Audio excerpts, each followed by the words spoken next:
Bienvenue au Festival Building Beyond, ou bon retour si vous étiez déjà avec nous, ici chez Léonard ou en ligne. Alors on vient de terminer une exploration de la manière dont notre rapport au temps a changé et on va continuer encore un tout petit peu cette réflexion avec un nouveau regard d'artiste. C'est l'une des propositions cette année. Le festival allie les regards d'opérationnels, de décideurs, d'artistes. Et ce regard d'artiste, c'est celui d'Émile de Vicher, qui va être présenté en discussion avec Valentine Busquet de Manifesto, à qui je passe tout de suite la parole. Merci. Merci Lucas, merci à tous d'être là. Donc sur l'invitation de Léonard, on propose une exposition qui est dans le hall avec 6 artistes qui travaillent autour de la thématique des ressources. Et en parallèle, on a voulu inviter des artistes pour présenter leur démarche, donc des artistes chercheurs. Donc Émile, toi tu es bienvenu. Donc je vous présente Émile de Vicher. Tu es designer, ingénieur et chercheur. Diplômé du Royal College of Arts en section Design Engineering, titulaire d'un doctorat en design réalisé dans le cadre du programme SACRE, Sciences, Arts, Création et Recherche, qui est porté par l'université PSL. Et tu as effectué aussi un post-doctorat à Berlin, donc dans le programme Matters of Activity pendant 4 ans. Aujourd'hui, depuis octobre 2023, tu es prof à l'ENS. Et voilà, donc plusieurs casquettes à la fois d'artistes et de chercheurs. Je te propose de te présenter. Merci. Bonjour à toutes et à tous. Merci de m'inviter et ravi d'introduire donc la dernière section de ce soir. Alors oui, artiste, je ne me dis pas nécessairement artiste. Je suis avant tout chercheur. J'ai évidemment étudié en école d'art. Je m'exprime ou je propose mon travail dans des contextes d'exposition. Mais je suis avant tout chercheur. J'ai la chance aujourd'hui d'avoir donc une chaire de recherche à Normale Supérieure et donc d'avoir 6 ans pour développer des nouveaux procédés de fabrication, parce que c'est ça l'enjeu donc de ma recherche. Donc la question, elle est commune, je pense, à tout le monde aujourd'hui, c'est de se dire, face à la crise climatique, comment transformer nos écologies de production. Et dans ce cadre-là, j'essaye de lier des enjeux techniques, évidemment, mais aussi des enjeux sociaux, politiques, philosophiques, et évidemment de design, donc d'usage aussi, pour questionner assez radicalement les procédés de fabrication et notre manière de les organiser. Les techniques ont une agentivité très forte. Prenez n'importe quelle technique, il va falloir organiser la production autour. Et donc, c'est travailler sur ces enjeux-là qui m'animent dans cette chaire. Alors peut-être qu'on peut, que ce soit par le biais de l'art ou du design, ta recherche, elle porte vraiment sur les manières de repenser les objets du quotidien, de repenser les ressources, et notamment tu t'interroges à leur processus de fabrication. Quel est de manière générale peut-être, avant de rentrer dans le vif du sujet, ton rapport personnel aux objets et aux ressources qui nous entourent, puisqu'on est sur la thématique des ressources? La ressource, enfin le matériau et le procédé vont organiser l'écosystème autour. On peut prendre un exemple très simple. Si on fait de l'injection plastique, la machine coûte déjà 200 000 €, un moule coûte 40 000 €, et donc nécessairement on est dans une logique de production qui doit être des échelles de production gigantesques. Et donc chaque objet est en fait presque un espèce de projet politique. Si on prend par exemple, ça permettra d'introduire le projet que je vais vous présenter aujourd'hui, mais si on prend par exemple des tasses à café, entre une tasse à café en céramique qui a demandé 2 fois 1000 degrés pour être produite, donc beaucoup d'énergie, et qui n'est pas recyclable, et de l'autre côté une tasse en carton qui est légère à produire mais qui demande d'être recyclée à chaque usage, on a 2 projets de société en fait, et qui vont devoir être organisés de manière complètement différente. Et c'est un peu comme ça que j'ai commencé le projet pétrification, qui rentre donc dans la thématique du jour, de prolonger, puisque je m'intéressais au départ au papier, au carton, à la pâte à papier comme un matériau extrêmement accessible, extrêmement facile à mettre en forme, qui peut arriver à des degrés de technicité parfois très impressionnants, avec les origamis notamment. Et je me disais, bon, ben voilà, on a accès à cette matière, comment est-ce qu'on pourrait la rendre durable? Parce qu'évidemment, elle est fragile, elle est sensible à l'eau, elle est sensible au feu, etc. Et en fait, je me suis rendu compte que ce que j'essayais de faire, c'était de la pétrification. C'était de passer de l'organique à l'inorganique. Ça existe dans la nature, notamment les forêts pétrifiées qu'on voit ici en haut à droite. Alors, c'est un procédé extrêmement long, hein. On parlait de temps long tout à l'heure. Là, c'est des centaines de milliers d'années. C'est des processus d'infiltration et de cristallisation. Mais il y a des techniques pour simuler, disons, la pétrification. Et notamment, ça a été développé par des laboratoires pour faire des filtres à haute température à partir de bois. Et donc j'ai repris ces études et j'ai commencé à travailler donc, sur un processus de transformation de matière organique en matière inorganique. Donc, en fait, un temps assez long. Est-ce que tu peux... Donc je vais vous laisser des objets pour que vous puissiez les manipuler. Est-ce que peut-être tu peux parler du procédé technique et notamment comme on parle de... Donc on est sur la thématique prolongée, peut-être parler aussi du temps que ça prend et du process de fabrication. Le procédé, il est relativement simple. En fait, il faut donc une matière carbonée, un déchet papier, carton, pâte à papier, mais ça peut être du coton, ça peut être des textiles, etc. Et il faut infuser de la silice, donc comme la base du verre, hein, à l'intérieur. Et puis on met tout ça dans un four sous pyrolyse, donc un four haute température, mais sans oxygène, parce que sinon le papier prend feu. Et en fait, le carbone de la base carbonée de la cellulose va se lier avec la silice et faire du carbure de silicium. Et le carbure de silicium, c'est une céramique qui est assez passionnante parce qu'il y en a un peu sur Terre, mais elle vient toujours de météorites. Et sinon, on a réussi à la synthétiser à partir du moitié du 19e siècle en essayant de produire du diamant. On a créé du carbure de silicium. C'est un matériau que vous connaissez tous puisque c'est les dalles noires sous les navettes spatiales, c'est du carbure de silicium. Ça résiste à des températures extrêmes, c'est extrêmement rigide. C'est un peu le cousin du diamant, mais qui n'a pas la même valeur, évidemment, sentimentale, on va dire.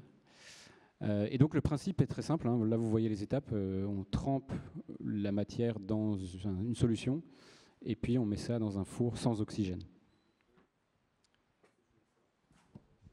Alors peut-être dans les... En fait, ta recherche, en soi, elle nous amène à repenser un peu les modes de vie et à réfléchir aussi à ce que l'on veut garder, qu'est-ce qu'on veut pétrifier, qu'est-ce qu'on veut prolonger en soi. Je ne vais pas te demander quel objet tu vas vouloir garder. C'est là où le projet a pris une autre dimension, un peu malgré moi.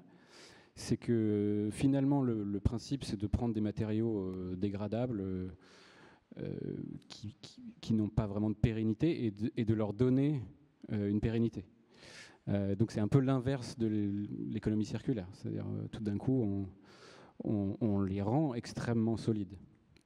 Et donc se pose une question collective, c'est qu'est-ce qu'on veut garder, qu'est-ce qu'on veut pétrifier. Et donc le projet est devenu une sorte d'archéologie spéculative où on se dit dans 400 ans, quels sont les objets qu'on voudrait avoir dans la Terre de notre civilisation actuelle. Et donc ça pose la question de l'Anthropocène qui se construit un peu malgré nous, fait de déchets de béton, de déchets nucléaires, de déchets de plastique. Mais est-ce qu'il n'y a pas des déchets qu'on voudrait, en tant que société, enterrer, des artisanats en train de se perdre, des espèces en train de disparaître, qu'on voudrait pétrifier pour garder trace pour le futur. Et donc c'est une dimension aussi collective. Et c'est pour ça que j'ai commencé à inviter d'autres gens à travailler avec ce procédé, avec leurs enjeux, parce que ça devient à ce moment-là aussi un outil, c'est-à-dire d'un point de vue un peu ontologique, l'outil ne devient outil qu'à partir du moment où il est partagé et où il est approprié par d'autres, sinon c'est une prothèse, ça m'appartient. Et donc c'est pour ça que j'ai commencé à faire des invitations, et je vous invite tous d'ailleurs, si vous êtes intéressés, à venir pétrifier des déchets, des rebuts, des choses que vous auriez fabriquées vous-même. Voilà. Dans un enjeu peut-être plus construction, l'intérêt aussi, c'est que ça fait du carbon capture. Donc on va garder du carbone dans la matière plutôt qu'elle s'échappe. Donc pour tout ce qui va être par exemple des déchets agricoles, ça peut être une manière de capter le carbone dans un matériau rigide. Donc en soi, tu utilises vraiment cette technique comme aussi un outil disponible à tous. C'est un appel à projet en soi. Et je rebondis aussi là-dessus parce que donc là, c'est une position aussi presque de curateur. Et il y a aussi cette idée de, pareil, quand on enseigne à l'ENS, en fait, de former, donc d'attirer les consciences collectives. On entendait un peu plus tôt dans l'après-midi des initiatives qui sont collectives pour essayer de parer au temps long, ou en tout cas trouver de nouvelles alternatives. Donc un outil que tu utilises comme une alternative avec un message que tu veux positif, futuriste. Sur une des photos, on voit un fond presque science-fiction. Donc est-ce qu'il y a une volonté portée sur un message en particulier, ou est-ce que c'est une recherche qui est encore en cours sur un temps long? De toute façon, c'est une dimension qui doit être collective, mais les projets en soi ne sont pas nécessairement des réponses, sont plutôt des questions. C'est-à-dire, est-ce que ce genre de projet peut être un futur pour nos sociétés? Et c'est pour ça aussi que la dimension collective doit se faire dès l'origine du projet. Et donc là, par exemple, c'est des designers invités qui ont travaillé avec le procédé, parce que ça ouvre radicalement aussi les possibilités. Et c'est une forme d'évaluation. En tant que chercheur, l'évaluation, c'est le cœur de la recherche, c'est de pouvoir être évalué par ses pairs. Et quand on a une pratique de recherche qui passe par fabriquer des matériaux, fabriquer des procédés, en fait, les partager à des pairs, designers, architectes, ingénieurs, permet aussi d'évaluer la recherche produite, quoi. Donc on peut retrouver Émile à l'ENS, si vous voulez suivre des cours, en juin au Centre historique minier dans le nord de la France, à Levarde. Pour ceux qui connaissent bien le nord de la France, dans le nord de la France. Voilà, je ne sais pas si vous avez des questions, comme les échantillons sont passés, peut-être que vous vous interrogez sur la matière en elle-même, sur s'il y a des questions de procédés, si vous êtes intéressé pour participer. Comment est-ce que tu recrutes les designers pour ton projet? Il suffit de discuter, il n'y a pas de... Il n'y a pas d'enjeu, mais c'est vrai que je fais partie d'un laboratoire où on essaye justement d'être à la frontière entre l'ingénierie, le design, l'architecture, et on cherche des collaborations. Le terrain et l'expérimentation sont absolument nécessaires pour pouvoir tester et développer des procédés qui soient vraiment ancrés dans des matériaux, quoi. Bonjour. Vous avez montré des objets, donc je me demandais, est-ce qu'il y a déjà des utilisations fonctionnelles de ces objets avec cette technique? Pas à ce stade, mais il y a des entreprises qui ont été intéressées par le procédé, notamment des entreprises de textile qui ont beaucoup de déchets textiles, et où du coup ce serait un moyen de transformer ces déchets en un matériau rigide, potentiellement pour de la construction, mais on est encore loin de la caractérisation nécessaire pour pouvoir rentrer dans des processus de fabrication industriels ou standardisés. Le projet peut prendre différentes dimensions, notamment par rapport à la céramique, par exemple, puisque là, c'est une première cuisson, mais en soi, on pourrait tout à fait faire un émail dessus et puis le recuire pour qu'il soit beaucoup plus solide. Et ça, c'est un savoir-faire céramique qui doit être fait en collaboration avec des céramistes. Et c'est quelque chose que j'aimerais beaucoup faire, mais de nouveau, c'est des invitations, c'est des savoirs que je n'ai pas moi, en tout cas. Bonjour. Moi, je suis intéressée sur la question... Quand tu as parlé de pétrification, tu as cité du coup 2 moyens, si j'ai bien compris, la cristallisation et l'infiltration. Et du coup, je voulais essayer de comprendre un peu la différence et comment tu l'appliquais dans tes objets. Alors, dans la pétrification d'arbres, par exemple, c'est donc des arbres qui sont isolés de l'oxygène, soit dans un marais, etc. Et donc, ils ne se dégradent pas simplement avec le contact à l'oxygène. Et c'est de l'infiltration de minéraux, donc de liquides, mais qui contiennent des minéraux, qui viennent progressivement dans le tronc et qui viennent se cristalliser dans le tronc. Et d'ailleurs, c'est pour ça que les arbres pétrifiés, ils ont encore toutes les, comment on appelle, les ronds, quoi, les cernes. Voilà. Ça, c'est le processus naturel de pétrification qu'on retrouve et qui donne lieu d'ailleurs à un artisanat assez loufoque. Aux États-Unis, ils se font des bassines, des baignoires, des trucs en arbre pétrifié. C'est de très mauvais goût. Après, le processus qui est mis au point ici, c'est comme de la pétrification, mais c'est pas exactement le même principe. C'est plutôt comme de la fusion, en fait, de la silice et du carbone.